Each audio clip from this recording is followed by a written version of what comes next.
በእምነት ተቆጥቁቶ ያላደገ ልጅ እንዴ ወተት ብቻ ካጋትሽው እኮ አንቺ ድመትም ወተት ይጠጣል እኮ ቁም ነገር እኮ የለው አሻንጉሊት ብቻ እያስታቀፍሽው ከሰው ካራቅሽ ልጅ ህይወትን አርቲፊሻል እያሳየሽ ነው ማለት ነው የማይቀረው ነገር የማትለውጪው ነገር ላይ ጊዜ ስታጠፊ ሰይጣን የምትለውጪው ነገር እንዳመልጥሽ አድርግሽ እኔ አይነ ስውር ነኝ አይታየኝም በቃ ያይነን ጉዳይ እኔ ፋይሉን ዘግቼ መዝገብ ቤት መልሻለሁ አለመውለድም በረከት ነው መውለድም በረከት ነው ሁለቱም ግን ጥንቃቄ ይጠይቃል አንድ ሀብታም ሰውየው ሞቶ ይባላል ልጆቻቸው ቤተክርስቲያን ያወስዱ ይባላልና ስለዚህ ምንም የሚያውቁት ነገር የለም እና ሰውየው ሞቱ እና ቀብር ሲሄዱ የት ነው የሚቀበሩት ሶደሬ ነው ላንጋኖ ነው ብላለች ይባላል ልጆቹ ቤተክርስቲያን የሚያውቁት ነገር የለም ሁለተኛ በረከት ልጅ ማግኘት ብዙን ጊዜ እኛ አግብቶ መውለድ ፀሐይ ሲገባ ሲወጣ ክረምት እንደሚፈራረቀው በቃ የማይቀር ግዴታ ሊመስለን ይችላል ግን ያ የሚሆነው እግዚአብሔር ሲፈቅድ ይሄን ማወቅ ያስፈልጋል እኔ አንድ ጊዜ እኔ ጋር አንዲት ልጅ ለምክር መጣች ካገባች 9 ዓመቷ ነው ልጅ ለጊዜው አልወለደች እና ምን አለችኝ እንደው እግዚአብሔር አይቶብኝ ሆኖ ያለች ምንድነው እኔ ገና ሳልገባ በቃ 1 4 5 ዓመት በተከታታይ ወልድና ከቤት አልወጣም ጣጣዬን ጨርሼ ነው ከቤት ወጥቼ ስራ መሰራው ብዬ እቅድ አውጥቼ ነበር እና ያን አይቶብኝ ነው መሰለኝ እግዚአብሔር ቅጥቃቅን ነገር ያያየ የሚቀጣ የቀበሌ ሊቀመንበር አይደለም እውነቱን ለመናገር እንዴ አይቆጥርም እግዚአብሔር እንደ ነገሮች አይም እግዚአብሔር ነገር ግን መታወቅ ያለበት ነገር ምንድነው አንድ ሰው በሌለው ነገር እቅድ ማውጣት የለበትም የብደት ዋዜማ ማለት በሌለው ነገር እቅድ ማውጣት ማለት ነው አንቺ በሌለሽ ነገር እኔ ሁሉ ጊዜ ደጋግሜ እናገራለሁ ለምሳሌ እጅሽ ላይ አንቺ 1000 ብር ቢኖርና የምትፈልጊው ዕቃ 10000 ብር ቢኖር በአቅምሽና በፍላጎትሽ መካከል የ9000 ብር ክፍተት አለ ስለዚህ አንቺ 9000 ብር ከየት ነው የሚመጣው ስለዚህ እቅድ መመስረት ያለብሽ እጅሽ ላይ ባለው 1000 ብር ላይ ባለን ነገር ላይ እቅዳችን መመስረት ያለበትና ልጅ ቢወለድ መልካም ነው እንደ ሃይማኖቱ ባይወለድ መልካም ነው ልጅ የመንግስተ ሰማያት የይለፍ ወረቀት አይደለም መውለድ መልካም ነው አለመውለድም በረከት ነው ሁለቱም በረከቶች ናቸው ምክንያቱም በመጽሐፍ ቅዱስ ብዙ ደናግል ልጅ የሌላቸው ግን እስካሁን ድረስ ስማቸው የሚጠራል ዮሐንስ አፈወርቅ የሚባል ሊቅ ሲናገር ምን ይላል ቅዱሳን አልወለዱም ህንጻ አልገነቡም ብዙ ሰዎች ህንጻ ሲገነቡ ስማችን ይጠራ ልጅ ለምን እንደው የምትፈልጉ ሲባል እንደው ስሜ እንዲጠራ ጧሪ ቀባሪ እንዲሆነኝ ይላሉ ነገር ግን 7 8 ልጅ ወልደው ጧሪ ቀባሪያቸው ቤተክርስቲያን ደጅ ወደቁ ሰዎች አሉ ህንጻ ገንብተው ህንጻቸው እነሱ በቁም ይያሉ የፈረሰባቸው ሰዎች አሉ ስለዚህ ዮሐንስ አፈወርቅ የሚለው ምንድነው ሰውን ሊያስጠራው የሚችለው በጎ ስራው ነው ይልና ጳውሎስን ይጠቅሳል ቅዱስ ጳውሎስ ማለት መናኝ ድንግል ባህታዊ አስቤዛው ትዳሩ ርስቱ ጉልቱ ወንጌል ነው ሌላ ጉዳይ የለው ግን ጳውሎስ ካረፈ ከተሰዋ ዛሬ 1900 ዓመቱ ነው ምናልባት ዛሬም ጳውሎስ ትኩስ ነው ብዙ ሆስፒታሎች በስሙ ተሰይመውለታል አውሮፓ አሜሪካ ብትሄጂ ዩኒቨርሲቲዎች ሆስፒታሎች በቤተ ክርስቲያን ብዙ አብያተ ክርስቲያን ተሰይመውለታል ልጆቻችን በጳውሎስ ስም እንሰይማለን ዛሬ ጳውሎስ 50 60 ከወለደ ሰው አይበልጥም አለመውለድም በረከት ነው መውለድም በረከት ነው ሁለቱም ግን ጥንቃቄ ይጠይቃል ከወለድን ልጆቻችን የምናሳድግበት መንገድ ካልወለድን ደግሞ በቃ ይሄኛውን ፋይል ዘግተን ቀጥሎ ያለው ጉዳይ ምንድነው ብዙ ጊዜ ሰዎች በማይለውጡት ነገር ላይ ጊዜያቸውን ሲያጠፉ የሚለውጡት ነገር ያመልጣቸዋል ለምሳሌ አንቺ ክረምት ቢሆንና እንደው ሰማዩ ተቋቁሮ ከባድ ዝናብ ሊጥል ደመናው ተንጠርዞ ያያየሽ ነው አይደለ ያ ዝናብ እንዳይቀር ማድረግ ትቻለሽ አትችም አንቺ ማድረግ ምችው ምንድነው ጃንጥላ መግዛት ትቻለሽ ሰይጣን ግን ጃንጥላ የምትገዥበትን ጊዜ ለማበላሸት ደመናው ቢቀር ምን አለ ብለሽ እንድትመኝ ያደርግሻል የማይቀረው ነገር የማትለውጪው ነገር ላይ ጊዜ ስታጠፊ ሰይጣን የምትለውጪው ነገር እንዳመልጥሽ ያደርግሻል እኔ አይነ ስውር ነኝ አይታየኝም በቃ ያይነን ጉዳይ እኔ ፋይሉን ዘግቼ መዝገብ ቤት መልሻለሁ ሰይጣን ግን መጥቶ ምን ይላል አይ በዚህ ላይ እኮ አይን ቢኖር ሊልሽ ይችላል መልሱ ምን አባካ ገባ ይሄ ነው ማለት እኔ ልጅ የሌላቸው ሰዎች ለምን ልጅ አጣው ብሎ ከማለት ይልቅ ብዙ አማራጮች አሉ መንግስተ ሰማያት ለመግባት ስንት ልጅ ወልደሃል ሲሆን ምን ቁም ነገር ሰርተሃል ነው እኔ በዚህ በኩል በጣም ጠንካራ እህቶች ወንድሞች አይቻቃለሁ ለኛም ትምህርት የሚሆኑ ከቤተ ክርስቲያን የማይታጡ ከአገልግሎት የማይታጡ እግዚአብሔርና አጎደለብኝ ብሎ የማያማረሩ ጠንካራ መመክራቸው ሰዎች አሉና ሁለተኛው በረከት ልጅ ማግኘት ነው ሶስተኛው በረከት ጤነኛ ልጅ ማሳደግ እኔ ይሄ የገባኝ በዚህ 10 ዓመት ውስጥ 13 12 ዓመት ውስጥ አውሮፓም አሜሪካም ካናዳም አውስትራሊያ በዞርኩበት ዓለም ሁሉ ኦቲዝም የሚባል በሽታ መጥቷል። በሽታ ያኗኗር ቅርጽ ልዩነት ነው የሚባለው። ብዙ ሰዎች ቀጥታ በሽታ ለማለት ያስቸግራል ይላሉ። ምክንያቱም ጭንቅላታቸው በጣም ብሩህ ነው፣ ፈጣኖች ናቸው። ሁኔታዎችን የመረዳታችን ቅደም ተከተል ጉዳይ ካልሆነ በስተቀር ብዙ አስቸጋሪ አይደሉም ይባላል እና ጤነኛ ልጅ መውለድ ቀላል ነገር አይደለም። ብዙ ጤነኛ ልጅ ያላችሁ ሰዎች እግዚአብሔር ልታመሰግኑት ይገባል። መጽሐፍ ቅዱስ ልጆች የእግዚአብሔር ስጦታ ናቸው ይላል። ልጆች የእግዚአብሔር ስጦታ ናቸው። አንቺ ልጅ የሰጠሽ እግዚአብሔር ነው። ስላገባሽ የወንድ ዘር ስለተቀበልሽ ማህፀን ስላለሽ አይደለም። እግዚአብሔር ስለፈቀደ ነው። የእግዚአብሔር ስጦታ ደግሞ ጥንቃቄ ይጠይቃል፣ ተንከባክቦ መያዝ ይጠይቃል። ለምሳሌ አንቺ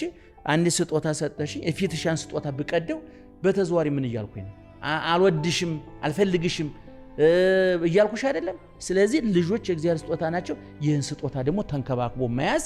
ያስፈልጋል። እንግዲህ ለዚህ አብርሃም ይስሐቅ እንዴት አድርጎ ተንከባክቦ እንደያዘው እግዚአብሔር እንዴት አድርጎ እንዲያሳየው እንመለከታለንና ሶስተኛው ስጦታ ጤነኛ ልጅ ማሳደግ። አሁንም እዚህ ላይ ሌላ ተጨማሪ ቅድም ልጅ መውለድም አለመውለድም በረከት ነው ብዬሻለሁ አይደለም? እዚህኛውም ላይ ጤነኛ ልጅ መውለድ በረከት ነው። ጤነኛ ያልሆነ ልጅ መውለድም ሌላ በረከት ነው። ጸጋ የምትቀበይበት ነው፣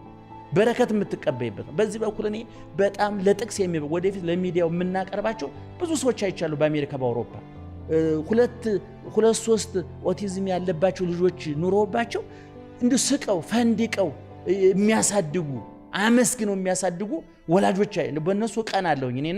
እኔ ጤነኛ ልጅ ተሰጠን እግዚአብሔር ይመስገን። እኛ ጫናውን መቋቋም እንደማንችል አውቆ ጫናውን ታግሶልን ነው። ትንሽ ደግሞ ጤናው ችግር ያለበት ከተፈጠረ ደግሞ መስቀሉን መሸከም ትካሻ እንዳለን አውቆ እግዚአብሔር ነው የሰጠና በሁለቱም በኩል እግዚአብሔር ይክበር ይመስገን። አራተኛ በረከት ለልጅሽ የምታበው ዳቦ የምታጠጭው ወተት አለማጣት። ጧት ተነስቶ ልጅሽ ዳቦ ሲል እኔ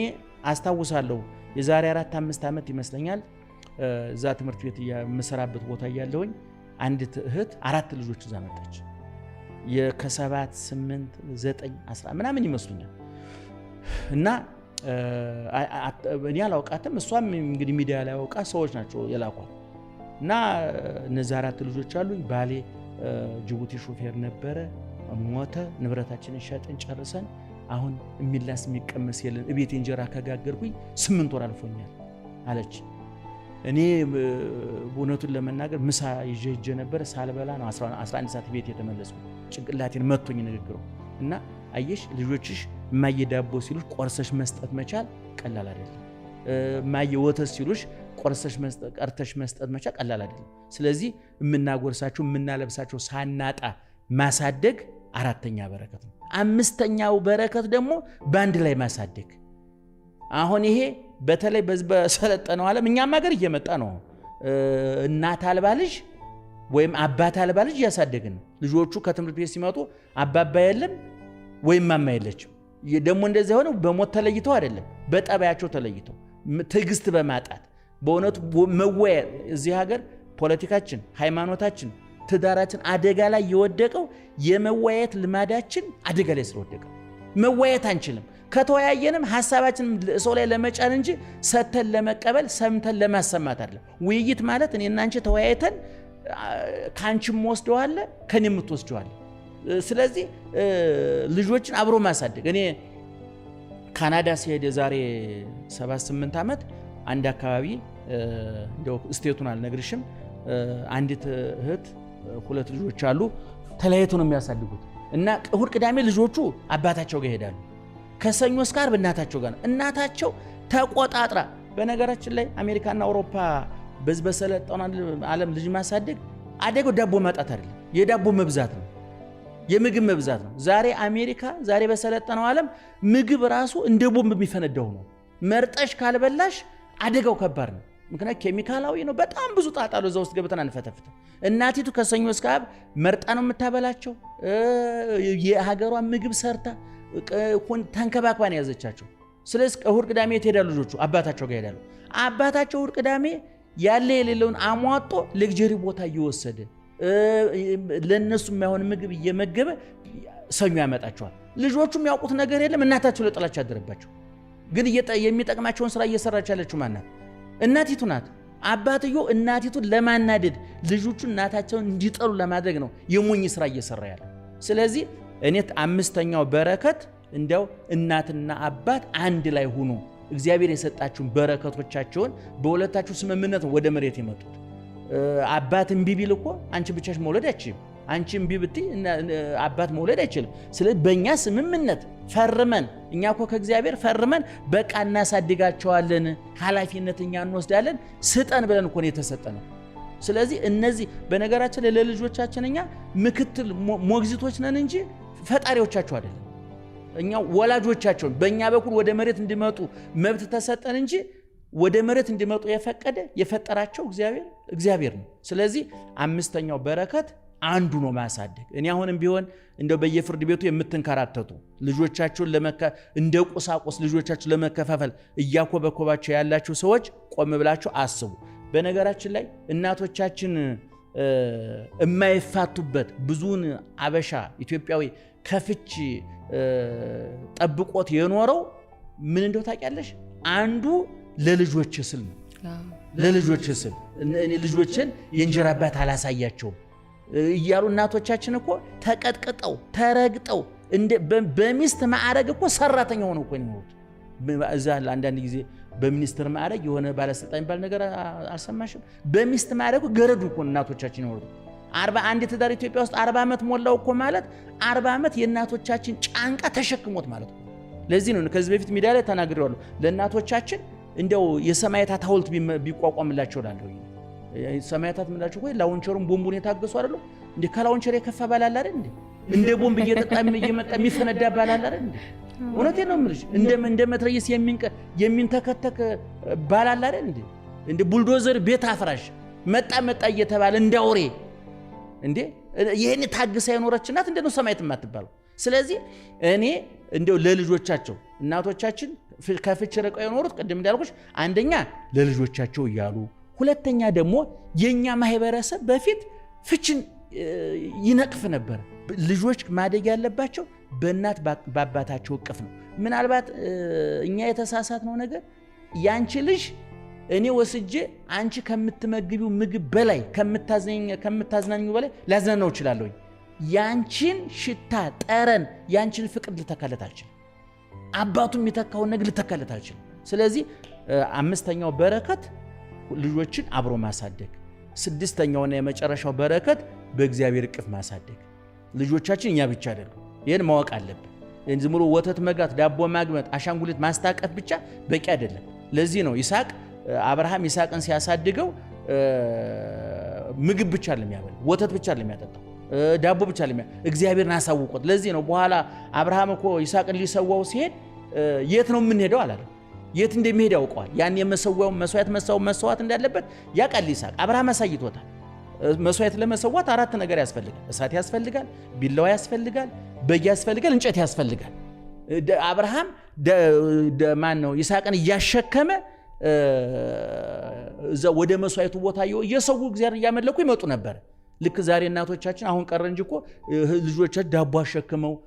ድግስ ወደ ቤተሰብ ይዘዋቸው ይመጣሉ ያሳድጓቸዋል እኔ ዛሬም ኦርቶዶክሳውያን የተዋህዶ ልጆች በተለይ እናቶች ልጆቻቸው ቤተክርስቲያን አምጧቸው ዳቦ እያያዙ ይምጡ ለድሃ ብር እንዲሰጡ አድርጓቸው ቤተክርስቲያን መጥተው እንዲሳለሙ ቅዳሴ ጸበል እንዲጠጡ ዕጣኑ እንዲያሸቱ ብፁዕ አቡነ ጎርጎርዮስ የጻፉት መጽሐፍ አለ ልጆቻችንን የቅዳሴ ቃጭል እንዲሰሙ ዕጣኑ እንዲሸታቸው ካህናቸውን እንዲያውቁ ታቦታቸውን እንዲያውቁ መስቀላቸውን ቤተክርስቲያናቸውን እንዲያውቁ ማድረግ ያስፈልጋል በእምነት ተቆጥቁጦ ያላደገ ልጅ እንዴ ወተት ብቻ ካጋትሽው እኮ አንቺ ድመትም ወተት ይጠጣል ቁም ነገር እኮ የለው አሻንጉሊት ብቻ እያስታቀፍሽው ከሰው ካራቅሽ ልጅ ህይወትን አርቲፊሻል እያሳየሽ ነው ማለት ነው ህይወት አርቲፊሻል ነው እያልሽ ነው ማለት ነው ልጆቻችን ሰው ሊስማቸው ሰው ሊያቅፋቸው ይገባል ዛሬ ልጆቻችን ከሰው ርቀው ቤት እንኳን ሰው ቤት ስቴጅ አንቺ ልጆቹ ምንድነው አንቺን ከመሳም ይልቅ ቶሎ ብለው እንደሚቀበሉሽ ስልክሽ ነው የሚቀበሉሽ ስለዚህ የቁሳቁስ ጥገኛ አድርገናቸዋል ማለት ነው ስለዚህ በይስሐቅ አባዬ የት ነው የምንሄደው አላለ የሚሄዱበትን ቦታ ያውቀዋል አስተምሮታል በግ አልነበረም ኧረ አባዬ ከማውቀው ነገር አንድ ነገር ጎሏል አለ ያውቀው ነበር አየሽ አስተምሮታል ማለት እኮ ነው ምንድነው አንድ ሀብታም ሰውዬው ሞቶ ይባላል ልጆቻቸው ቤተክርስቲያን ያወስዱ ይባላልና ስለ ቤተክርስቲያን ምንም የሚያውቁት ነገር የለም እና ሰውዬው ሞቱ እና ቀብር ሲሄዱ የት ነው የሚቀበል ሶደሬ ነው ላንጋኖ ነው ብላለች ይባላል ልጆቹ ቤተክርስቲያን የሚያውቁት ነገር የለም ምክንያቱም ምንም አላሳየናቸውማ አላሳደግናቸውማ አንቺ ሁሉ ጊዜ ልጅሽን መጫወቻ ቦታ እየወሰድሽ ሁሉ ጊዜ አዋሳ ላንጋኖ ሁሉ ጊዜ ዱባይ አሜሪካ እየወሰድሽ ከእግዚአብሔር እቅፍ ለይተሽ እንደ 6 ኪሎ አንበሳ በብረት የታጠረ አውሬ ነው እያሳደግሻለሽ እግዚአብሔር ሊያውቁት ይገባል ኑ ደቂቀ ወስሙኒ ልጆች ኑ እግዚአብሔር መፍራት ላስተምራችሁ ሰሎሞን ዳዊት ልጁን ሲመክር በመጽሐፈ ነገሥት ቀዳማዊ ምዕራፍ 2 ላይ ምንድነው የሚለው ልጄ ሆይ ሰሁን ብሎ ነው የመከረው ቀቅለን አንፈረ ጠብሰ ብላ ማለት አይደለም ስልጣን ይኑር ገንዘብ ይኑር ማለት አይደለም ሰው መሆን ማለት አራቱ ባህሪያት የተስማሙለት እሳት ውሃ ነፋስ መሬት ባህሪየ ነፍስ ደግሞ እንደገና አዋቂነት ህያውነት ዘላለማዊነት ቋንቋ መና እግዚአብሔር ማምለክ የተስማማለት ማለት ነው ስለዚህ እግዚአብሔር ይኑር ነው እኔ ትግሉን ሁሉ መከራውን ሁሉ ጥሼ ያለፍኩት እግዚአብሔርን ይዤ ነው ስለዚህ እግዚአብሔርን ያዝ ከቤተ መንግስቱ ይልቅ ማወርስህ እግዚአብሔርን ነው ቤተ መንግስቱ ጥለው ትሄዳለህ ሌሎች ወርሱታል ሀብቱን ወርቁን ብሩ ሌሎች ወርሱታል ሌላውን ሌሎች ወርሱታል የማይወረስ ሌላው የማይወርስህ የማይነቅስ የማይበላሽ ሞትን ተሻግሮ ለህይወት መቃብርን ለትንሳኤ የሚያበቃ ዘላለማዊ ሀብት ንብረት እግዚአብሔር ነው ብሎ ዳዊት ሲሞት ቤተ መንግስቱን አይደለም እግዚአብሔርን አወርሶት ለልጁ የሞት ስለዚህ 6ኛው በረከት ልጆቻችንን በእግዚአብሔር እቅፍ ማሳደግ ነው